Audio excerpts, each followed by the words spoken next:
क्या आपने कभी सोचा है कि कृष्ण की बांसुरी की वो मधुर धुन केवल कानों से नहीं, आत्मा से क्यों सुनी जाती है? वो धुन जो न गोपियों को रोक पाती थी, न राधा को, और ना ही उस आत्मा को जो ईश्वर की खोज में भटक रही हो। आज हम जानेंगे उस रहस्य को जो कृष्ण की बांसुरी में छिपा है, प्रेम, समर्पण और आत्मा की पुकार का रहस्य। तो चलिए शुरू करते हैं। बांसुरी जो कि एक खोखली लकड़ी का टुकड़ा है, ना उसमें अपने आप कोई ध्वनि है, ना कोई जीवन, लेकिन जब वह श्री कृष्ण के होठों से लगती है तो वो बन जाती है ब्रह्मा की वाणी, राधा का प्रेम और आत्मा की तड़प। क्यों? क्योंकि बांसुरी एक प्रतीक है उस जीवात्मा का जो पूरी तरह से खुद को खाली कर देती है, अपनी इच्छाओं से, अपने अभिमान से, और तब बनती है ईश्वर की आवाज।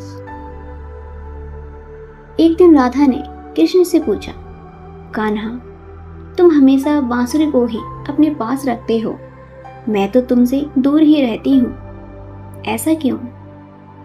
कृष्ण मुस्कुराए और बोले, राधे, यह बांसुरी खुद को मेरे हाथों में सौंप चुकी है, इसमें कोई मैं नहीं बचा, ये पूरी तरह से ही मेरे अधीन है, इसलिए ये मुझसे कभी दूर नहीं होती। राधा की आंखें भर आई, क्योंकि वो समझ गई कि सच्चा प्रेम वही है जहां स्वयं मिट जाए। कृष्ण की बांसुरी हमें सिखाती है, जब तक हम अपने भीतर मैं को रखेंगे, तब तक प्रभु की धुन हमारे जीवन में नहीं बजेगी। लेकिन जिस दिन हम खुद को खोखला कर देंगे, ईश्वर का वाद्य बन जाएंगे, उस दिन जीवन भी एक मधुर संगीत बन जाएगा। बांसुरी की तरह हमें भी अपने भीतर से क्रोध, अहंकार, मोह और लोभ को निकालना होगा, तभी हम कृष्ण की लीलाओं के पात्र बन सकते हैं।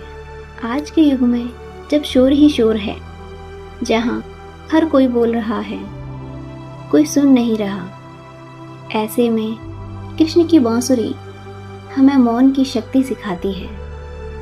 उस मौन में ही आत्मा की आवाज़ है, और उस आवाज़ में है प्रभु का साक्षात्कार। कभी समय निकालिए और अपने भीतर की बांसुरी को सुनिए, शायद कृष्ण आज भी वही धुन बजा रहे हो, आपकी आत्मा को बुला रहे हो। तो दोस्तों, अगर ये कथा आपके हृदय को छू गई हो तो कृपया इस वीडियो को लाइक करें, शेयर करें और कमेंट में जय श्री कृष्ण जरूर लिखें। आपका एक कमेंट किसी और आत्मा को कृष्ण के निकट पहुंचा सकता है। और हाँ, अगली बार जब बांसुरी की मधुर धुन सुने तो आंखें बंद कीजिए, शायद कोई पुकार रहा हो आपके भीतर से।